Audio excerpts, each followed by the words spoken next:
Welcome, my friends, to an exploration of Middle-earth that dives deep into the stories behind the shadows. Today, we'll embark on a journey through the dark and mysterious history of the 9 Rings of Power, their doomed bearers, and the ominous Nazgûl they became.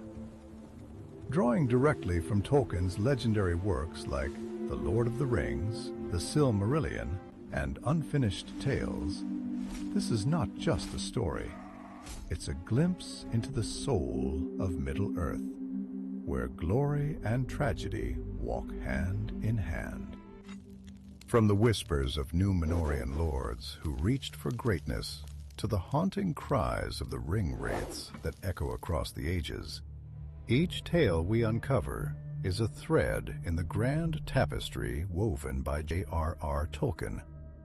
We'll trace the steps of those who bore the 9 rings, watch as their humanity erodes, and confront the grim reality of their eternal servitude to Éowyn. If you've ever wondered how the mightiest of men fell to darkness, or what it truly means to be ensnared by the power of a ring, this is your moment to delve deeper. Get ready to experience the chilling dread of the Wraith world and the bittersweet legacy of weapons forged to fight the shadows. Let's step into this world together and unravel the truth behind the terror of the Nazgûl. Stick around until the end, where we'll discuss how Tolkien's storytelling still resonates with us today. But for now, let's begin where it all started, with the gifting of the 9 rings. When Sauron forged his grand plan to dominate Middle-earth, the 9 Rings of Power became his most cunning tool. These were no ordinary trinkets. They were meticulously crafted under his watchful eye in the fires of Arion. While Kor, the elven smith, crafted the rings with noble intentions, Sauron's deception ran deep. He infused each with his malice, ensuring they would bend to the dominion of the One Ring. The recipients of these 9 rings were men, ambitious, powerful, and ultimately fallible. Among them were 3 Númenórean lords, descendants of a mighty lineage. Their lands and kingdoms were already vast, their influence undeniable, and yet the promise of greater power, immortality, and dominion over their realm proved irresistible. This was the first step in their downfall, a lure that no mortal could escape. At first, the rings seemed to deliver exactly what was promised. These men thrived, their kingdoms flourished, and their names became legends. They became kings of great splendor, warriors of unmatched skill, and sorcerers who unlocked secrets hidden from mortal eyes. The rings heightened their ambitions, feeding their egos and swelling their desires. But as time marched on, the price of their power began to surface. Unbeknownst to them, the rings were not gifts of freedom, but shackles of servitude. Slowly, their wills were eroded, their thoughts darkened by Sauron's influence. The power that once lifted them to unimaginable heights began to hollow them out. Their lives stretched unnaturally long, and their bodies faded, leaving behind shadows where men once stood. Thus began their transformation into wraiths, forever bound to the will of their dark master. This is the tragedy of the 9 rings. What began as symbols of glory and strength became the chains of an eternal curse. It was Sauron's brilliance and cruelty combined to use the mortal desire for greatness as the very weapon that would enslave them. And so, the 9 rings carved the path for the rise of the Nazgûl, the spectral servants of darkness. The men who accepted the 9 rings were not weak or insignificant. They were kings, warriors, and sorcerers who ruled with power and influence. But even the greatest of mortals were no match for the insidious will of Sauron. The transformation into Nazgûl, or Ringwraiths, was not immediate. It was a slow, agonizing erosion of their humanity. At first, the power of the rings brought prosperity and strength. These men became almost godlike in their abilities, commanding armies, building empires, and unlocking the secrets of the unseen world. However, with each use of their rings, they became more entangled in Sauron's web. Their ambitions grew darker, their thoughts more clouded, and their spirits increasingly detached from the mortal world. The true horror of their fate became clear as the years turned into centuries. Their physical forms began to fade, becoming shadows of their former selves. By the time their transformation was complete, they no longer resembled men at all. They were wraiths, spectral beings trapped between the living world and the shadowy realm of the unseen. They had no will of their own, existing solely to serve the Dark Lord. What's particularly chilling about the transformation is its permanence. Once ensnared by the rings, there was no escape. They could not die, nor could they reclaim their former lives. They became eternal puppets bound to Sauron's will, unable to find rest or redemption. Even their names, once symbols of power and legacy, were erased from the annals of history, replaced by the dreaded title of Nazgûl. Tolkien describes them as beings who walked in twilight, existing in a state of perpetual torment. Their new existence was defined by fear. Fear they instilled in others, and fear of their own master. Each Nazgûl bore the weight of their choices, a grim reminder of the cost of greed and ambition. From lords of men to slaves of darkness, their transformation was the ultimate tragedy. As the 9 rings claimed their souls, these once great men became something far worse than mere servants. They became extensions of Sauron's will, his most loyal enforcers, and his most feared agents. The world would come to know them as the 9 Riders, the Black Riders, the Nazgûl. But behind the shadowy cloaks and piercing shrieks lay the remnants of men who reached too high and fell too far. The fall of Sauron at the end of the Second Age was one of the most pivotal moments in the history of Middle-earth. It marked the temporary end of his dominion, but for the Nazgûl, it was far from a release.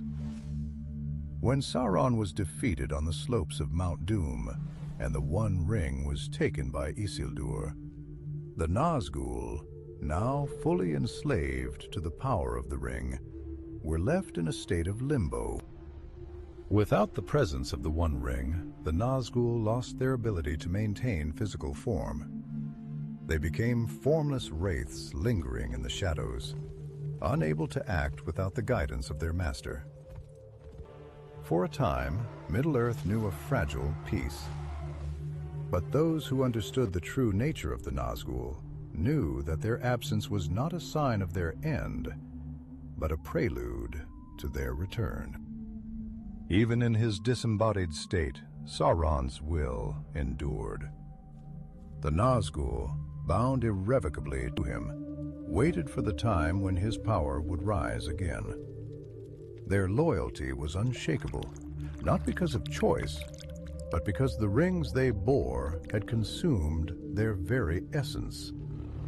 They were not independent beings, but extensions of Sauron's malice and domination. This liminal existence only emphasized their tragic nature. Unlike their master, who retained some semblance of agency as a spirit, The Nazgûl were utterly lost without him. They drifted in the void, neither living nor fully dead, waiting for the inevitable resurgence of their dark lord. And that resurgence would come. As Sauron began to wreak his strength in the dark corners of Middle-earth during the Third Age, the return of the Nazgûl marked the rekindling of Sauron's ambitions. When he rose again in the fortress of Dol Guldur, the Nazgûl became active once more, emerging from the shadows to enact his will. Their reappearance was not only a symbol of Sauron's growing power, but a chilling reminder that the darkness never truly dies in Middle-earth. It only waits. This cycle of servitude and resurgence defined the existence of the Nazgûl. They were not just servants of Sauron, they were manifestations of his lingering evil. Their presence served as a warning to all who underestimated the power of the One Ring and the reach of its creator. Though Sauron's body could be destroyed, the Nazgûl stood as proof that his spirit and influence could not be so easily undone. The story of Isildur is one of the most heart-wrenching and pivotal moments in the history of Middle-earth. A hero of his time, Isildur played a key role in the final defeat of Sauron at the end of the Second Age. Yet his legacy would not be one of triumph, but of tragedy, all because of the One Ring and its corrupting power. Isildur's moment of glory came when he cut the One Ring from Sauron's hand during the siege of Barrow. Armed with the broken blade of Nariel, he dealt the blow that brought the Dark Lord's physical form to ruin. But when the time came to destroy the ring, Isildur faltered. Standing on the very edge of Mount Doom, he claimed it for himself, calling it a token of his victory and a legacy for his line. It was a decision that would haunt Middle-earth for centuries. The ring's influence over Isildur was immediate and subtle. Once a noble and valiant leader, he became consumed by its allure. Though he justified his decision to keep the ring, he could not see the shadow it cast over his heart. It promised power and eternal glory, but in truth, it had already begun its work to bring about his downfall. This came to pass not long after the great victory. On his journey back to Gondor, Isildur and his company were ambushed by a horde of orcs in the Gladden Fields. Outnumbered and overwhelmed, Isildur's men fought valiantly, but it was a losing battle. In desperation, Isildur used the power of the ring to vanish from mortal sight, attempting to escape the carnage. But the ring betrayed him, as it had betrayed so many before, and would betray countless others after. As he swam across the Anduin River to evade his pursuers, the ring slipped from his finger, abandoning him to his fate. Stripped of its protection, Isildur was discovered by the orcs and slain. His body was lost to the river, and the ring sank to the murky depths, hidden for generations. The tragedy of Isildur is a powerful lesson within Tolkien's legendarium. He was not an evil man, but the ring's corrupting influence preyed on his human weaknesses: pride, ambition, and a desire to preserve his legacy. In choosing to keep the ring, he not only sealed his own doom, but also set the stage for Sauron's eventual return. The legacy of Isildur serves as a warning of the peril that comes with possessing such a dangerous artifact. Sauron's defeat at the end of the Second Age left him disembodied, but not destroyed. His spirit lingered, scheming and waiting for the moment to rise again. The seeds of his return were sown in the shadows of Middle-earth during the Third Age, where his malevolent will began to take shape once more. Around the year 1050 of the Third Age, whispers of a dark power stirring in Greenwood the Great began to spread. This once vibrant forest, home to the elves of Thranduil, began to fall under a sinister shadow. Strange creatures crept through its trees, and a malign presence was felt by all who dwell near. Over time, the forest came to be known as Mirkwood, a grim reflection of its corrupted state. This dark power was none other than Sauron. Though he had not yet revealed himself openly for centuries, he operated from Dol Guldur, a fortress hidden deep within Mirkwood. Here he took the guise of the Necromancer, concealing his true identity even from the wise. His influence spread quietly but effectively, sowing fear and division among the free peoples of Middle-earth. During this time, Sauron began to call upon his servants, including the Nazgûl. The Witch-king, his most trusted lieutenant, was dispatched to lead the Nazgûl in furthering Sauron's plans. Their dark presence was felt across Middle-earth as they hunted for any trace of the One Ring, which they knew would bring their master back to full power. The return of Sauron marked a turning point in the Third Age.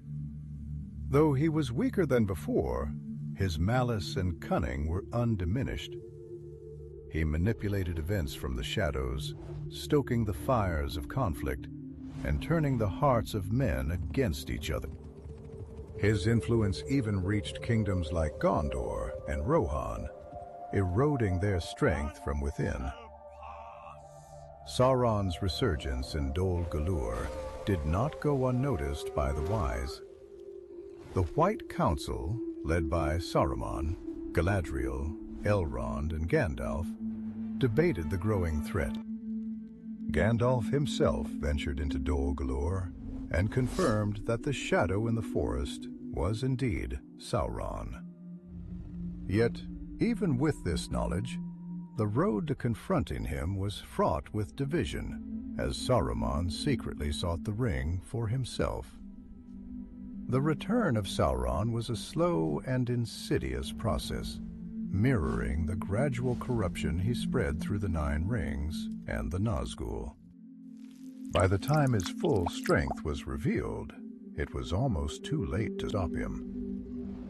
His rise serves as a reminder that evil, though it may be beaten down, is never entirely vanquished. It lurks in the darkness, waiting for the opportunity to strike again. The Nazgûl, or Ringwraiths, were not simply servants of Sauron. They were extensions of his will, weapons of fear and domination. Their presence alone was enough to chill the blood of the bravest warriors, and their powers made them nearly unstoppable agents of terror. As the Dark Lord's most loyal servants, their influence spanned centuries, leaving scars across Middle-earth. The power of the Nazgûl was rooted in the 9 rings they bore. These rings granted them access to the unseen world, a spectral dimension where they thrive. They could pass unnoticed by mortal eyes, moving as shadows and whispers. But their true menace lay in their ability to wield fear as a weapon. Tolkien described their presence as a pervasive malice, an aura of dread that could break the resolve of even the most stalwart hearts. One of their most infamous abilities was the Black Breath, a noxious aura that spread despair and illness. Those who came too close to the Nazgûl often found themselves overcome by a cold, oppressive despair that lingered long after the wraiths had passed. In battle, their shrieks, a piercing, otherworldly cry, could drive even the most seasoned warriors to their knees, paralyzed by terror. The Nazgûl were also formidable in physical combat. Though their strength did not come from brute force, They wielded weapons imbued with dark sorcery, such as the Barrow-blades, which inflicted wounds that could not heal. A shard of such a blade left in a victim's flesh would slowly transform them into a wraith, binding their soul to the unseen world.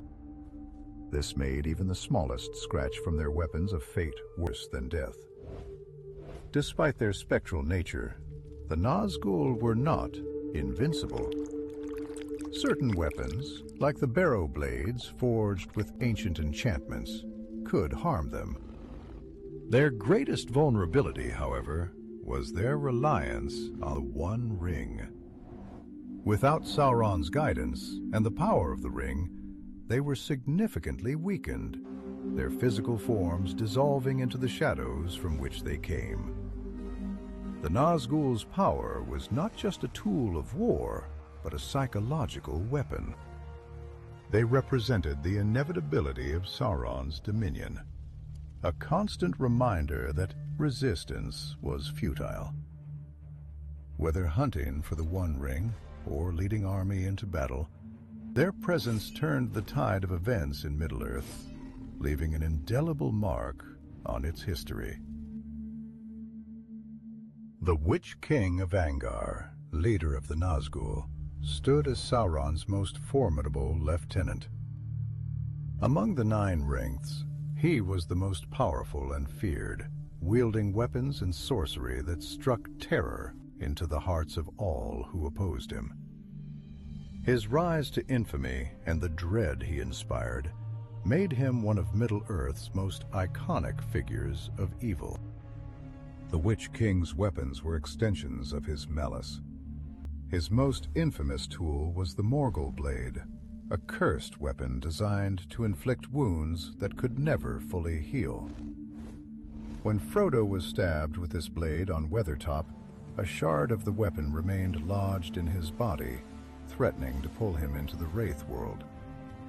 The blade's malevolent intent was to corrupt the victim, turning them into a wraith under Sauron control, a fate that loomed over Frodo until it was removed. In addition to his blade, the Witch-king wielded a massive black mace, which he used to devastating effect during the Battle of the Pina Fields. This weapon was not just a tool of destruction, but a symbol of despair. With every crushing blow, it shattered bodies and hopes alike, leaving those who faced him in utter ruin. His strength in battle was further amplified by his ability to instill fear, which often rendered his enemies powerless before he even struck. The Witch-king's armor was another key to his menacing presence. His helm, adorned with a jagged crown, symbolized his dominion and connection to the shadowy forces of Sauron. Clad in robes of darkness and steel imbued with sorcery, he was a towering figure of dread, seemingly impervious to conventional attacks. His spectral form, hidden beneath the armor, added another worldly dimension to his presence, making him appear more demon than man. Yet for all his power, the Witch-king was not invincible. Prophecies foretold his doom, notably the words of Glorfindel during the First Age. Far off yet is his doom, and not by the hand of man shall he fall. This prophecy came to fruition during the Battle of the Pelennor Fields, when Éowyn, shield maiden of Rohan, struck the fatal blow with Merry's enchanted Barrow-blade. Her defiance and courage in the face of overwhelming terror shattered the Witch-king's aura of invincibility, proving that even the darkest shadows could be vanquished. The Witch-king's legacy is a testament to the power of fear and the strength required to overcome it. As Sauron's right hand, he embodied the corrupting influence of the Rings of Power and the terror they unleashed. His fall marked a turning point in the War of the Ring, showing that even the mightiest servants of darkness could be defeated through bravery and hope. The Barrow-blades, Ancient weapons forged during the Wars of Arnor were relics of a time when men stood united against the growing shadow of Angmar. Crafted by the Dúnedain, these swords carried enchantments meant to combat the evil forces of the Witch-king and his spectral army. Though simple in appearance, they were anything but ordinary. These blades were designed with precision and intent, etched with runes of power and adorned with serpent-like patterns of red and gold. The craftsmanship reflected the desperate hope of the Dúnedain as they faced the Witch-king's relentless assault. The blades held an eerie sharpness, untouched by the passage of time or the corrosive effects of the Barrow-downs, where they were later buried. The enchantments within the Barrow-blades was specifically tailored to harm creatures of the wraith world. While conventional weapons would pass harmlessly through the spectral forms of the Nazgûl, these blades could pierce their essence, delivering fatal blows. It was one of these swords, wielded by Mary, that helped Owen strike down the Witch-king during the Battle of the Pella Fields, fulfilling Glorfindel's ancient prophecy. However, the history of these weapons is steeped in tragedy. The Barrow-blades were forged during Arnor's final stand against the Witch-king of Angmar, a conflict that ended with the kingdom's destruction. The last remnants of Arnor's resistance, unable to stem the tide of Angmar's forces, hid the blades in the Barrow-downs, where they lay forgotten for centuries. Their rediscovery by the hobbits in the Fellowship of the Ring was an act of fate guided by Tom Bombadil. Frodo, Sam, Merry, and Pippin escaped the clutches of the Barrow-wight and armed themselves with the enchanted swords.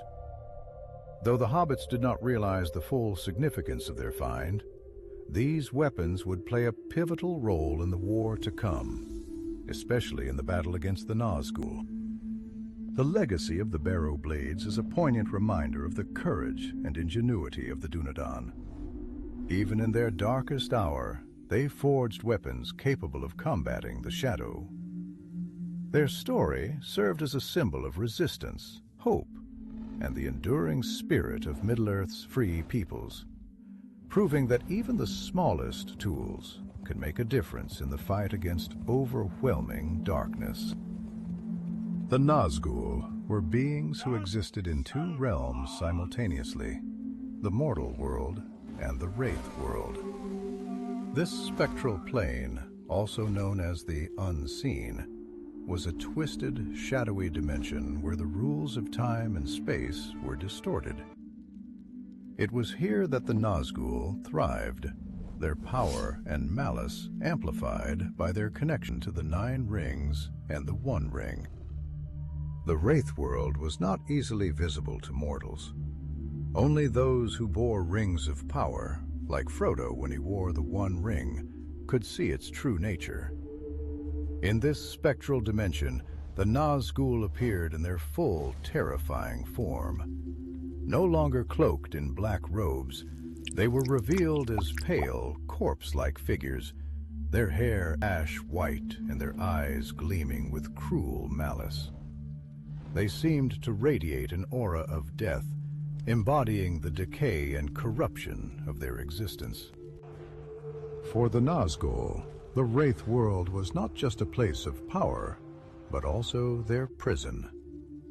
The 9 rings had severed their ties to the mortal world, trapping them in a lial state between life and death. They were bound to this spectral plane, unable to fully exist in either realm. This duality made them nearly invincible to conventional attacks, as their true essence lay beyond the reach of physical weapons. Frodo's brief glimpses into the wraith world offered a haunting perspective. While wearing the One Ring, he saw the Nazgûl as towering and skeletal, their forms imbued with a dreadful clarity. The mortal world appeared faded and distant, as though viewed through a veil of shadow. This was the true power of the wraith world. It blurred the lines between reality and nightmare, drawing those who gazed upon it closer to its corruption. The Wraith world was also a source of the Nazgûl's ability to track the One Ring. They did not hunt by sight or sound, but by sensing the ring's presence in the spectral plane.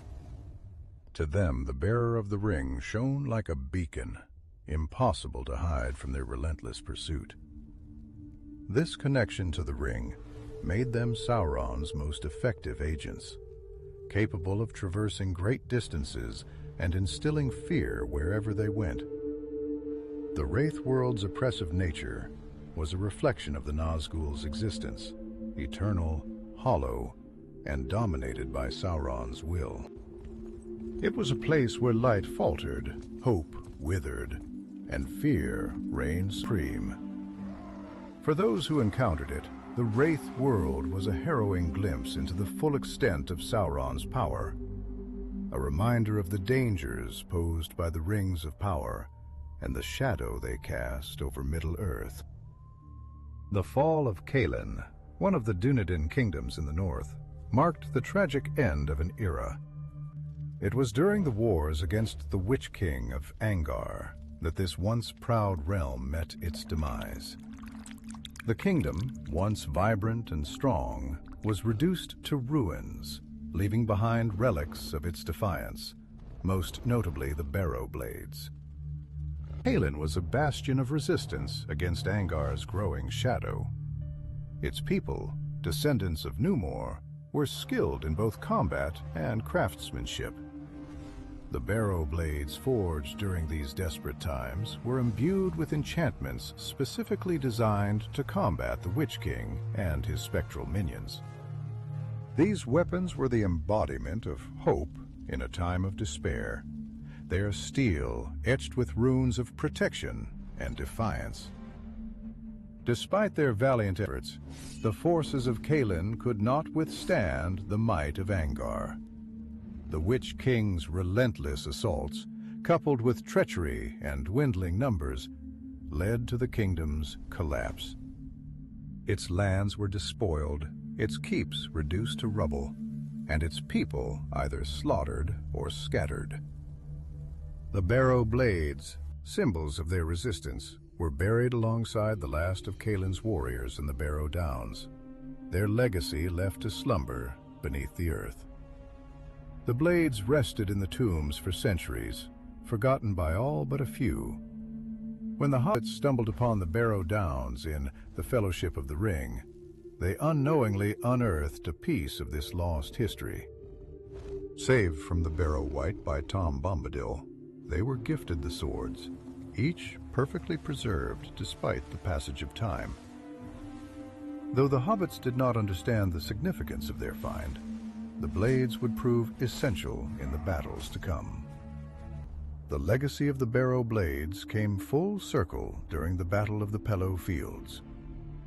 Merry, armed with one of these ancient weapons, struck a blow against the Witch-king, weakening him and allowing Éowyn to deliver the fatal strike. This moment not only fulfilled Glorfindel's prophecy, but also highlighted the enduring strength of Caelin's defiance. Even in death, the kingdom's legacy continued to fight the shadow. The fall of Caelin and the enduring power of the Barrow-blades serve as a reminder of the resilience of Middle-earth free peoples. Though their kingdoms may crumble, their spirits and their creations live on, offering hope and strength to future generations. It is a testament to Tolkien's recurring theme. Even in the face of overwhelming darkness, the smallest and most forgotten things can play a crucial role in turning the tide of history. The terror of the Nazgûl extended far beyond their physical presence or combat abilities. Their greatest weapon was fear, a primal, soul-deep dread that they wielded like a blade. The mere mention of their name could chill the hearts of the bravest warriors, and their presence on the battlefield often sowed chaos before a single strike was made. This psychological power stemmed from the aura of despair they radiated. Tolkien describes their presence as suffocating, a blackness that seemed to extinguish light and hope. When the Nazgûl approached, the world itself felt heavier, colors dulled, sounds became muted, and the air grew thick with an almost tangible dread. This was no mere illusion. It was the manifestation of their connection to Sauron's malice and the wraith world. One of their most fearsome tools was their piercing, otherworldly shriek.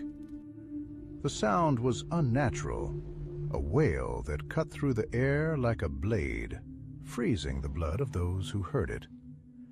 This cry was not just a sound, but an assault on the mind and spirit. Even the mightiest of warriors, such as Boromir, admitted to feeling their resolve weaken in the face of the Ringwraiths' unrelenting dread. The psychological impact of the Nazgûl was not limited to combat. Their ability to spread fear was a weapon of domination used to control and manipulate others. In the Fellowship of the Ring, their mere presence in the Shire caused unease among the hobbits, though most were unaware of the true reason for their discomfort. This subtle influence demonstrated the far-reaching effects of their dark power. However, the fear they instilled was not invincible. Characters like Aragorn, Gandalf, and Éowyn stood against them, proving that courage, hope, and resolve could withstand even the deepest shadows. Aragorn's defense of Frodo at Weathertop and Éowyn's defiance during the Battle of the Pinor Fields are prime examples of how bravery could pierce the veil of fear and inspire others to resist. The Nazgûl's psychological power highlights one of Tolkien's central themes, the battle between light and darkness within the hearts of individuals. While the Ringwraiths embodied the consuming fear of despair and domination, those who stood against them represented the resilience of hope and courage. This duality is what makes their presence in the story so compelling. They are both a force to be reckoned with and a reminder of the strength it takes to face one's fears. The Nazgûl were not merely agents of fear and destruction. They were practitioners of dark and unspeakable rituals that deepened their connection to Sauron and the Wraith world. These rituals served both as acts of servitude to their master and as displays of their corrupted nature, emphasizing the loss of humanity that defined their existence. One such ritual was their ability to drain life essence from their victims. In the Fellowship of the Ring, Frodo witnesses their malevolent power firsthand at Weathertop when he is stabbed by a Morgul blade. The slow, creeping transformation that the weapon induces is not only a physical curse, but also a spiritual one, a way to draw the victim closer to the Wraith world and Sauron's dominion.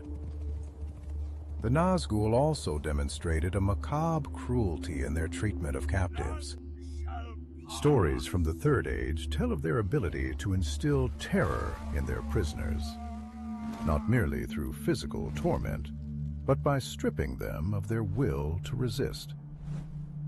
In some instances, their victims were used in sacrificial ceremonies, further strengthening the Nazgûl's ties to Sauron and their spectral power. These acts were not merely practical.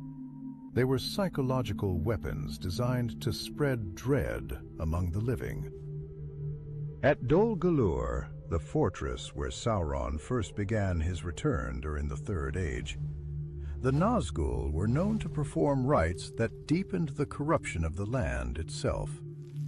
Greenwood the Great became Mirkwood as their dark influence spread, twisting the forest into a place of shadow and fear.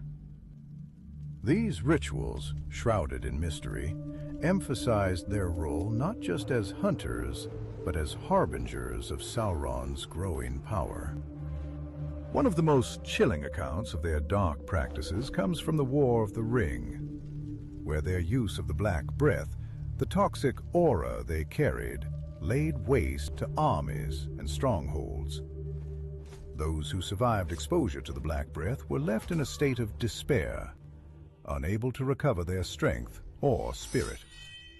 This debilitating curse was as effective as any sword, breaking the morale of Sauron's enemies and ensuring their defeat before battle began. These rituals and acts of malice solidified the Nazgûl's role as more than enforcers of Sauron's will. They were agents of his corruption, spreading his influence and weakening the resolve of Middle-earth's free peoples. Their actions were a constant reminder of the costs of opposing the Dark Lord and the depth of the darkness they served. The One Ring was the linchpin of Sauron's power, binding all other rings of power to his will. For the Nazgûl, the One Ring was not just a tool of domination. It was the source of their existence and the key to their servitude. Without it, their power waned, and their forms became unstable. Yet they remained tethered to its fate, bound to hunt it relentlessly. The ring's influence over the Nazgûl was absolute. As bearers of the Nine Rings, they were initially gifted immense power, wealth, and longevity. However, the One Ring allowed Sauron to extend his dominion over them completely, reducing their wills to shadows of their former selves. They became mere extensions of his malice, incapable of independent thought or action. The One Ring's existence ensured their eternal servitude and their inability to escape the Wraith world. When the ring was lost, the Nazgûl were thrown into a state of dormancy. Without the One Ring to anchor Sauron's power, they could no longer maintain physical forms. Yet even in this diminished state, they were drawn to its presence, sensing its power whenever it was near. This connection was their primary purpose during the War of the Ring, to recover the artifact that defined both their existence and their master's strength. The Nazgûl's hunt for the One Ring was relentless and terrifying. In the Fellowship of the Ring, their pursuit of Frodo demonstrates their unwavering connection to it. The ring acted as a beacon to the Wraith world, shining brightly in their perception and making its bearer impossible to hide. This bond made the Nazgûl uniquely suited to track the ring, as they could sense it across great distances and through barriers of time and space. However, this connection was also their greatest weakness.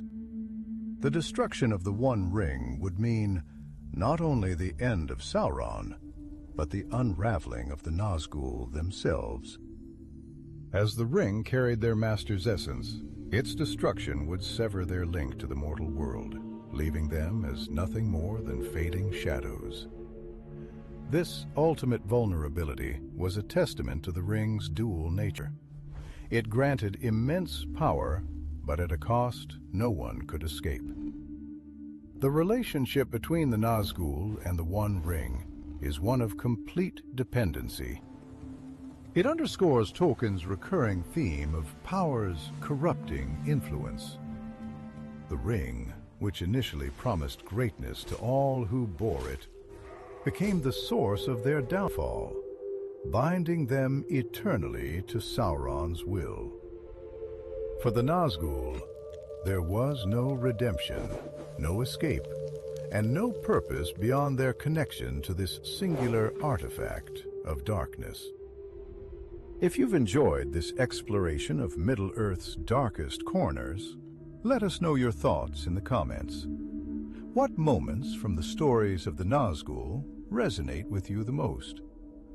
Do you see them as symbols of ultimate evil, or as cautionary tales of what could happen to even the mightiest among us? We'd love to hear your perspective. Don't forget to like, share, and subscribe to the channel for more deep dives into the world of Tolkien.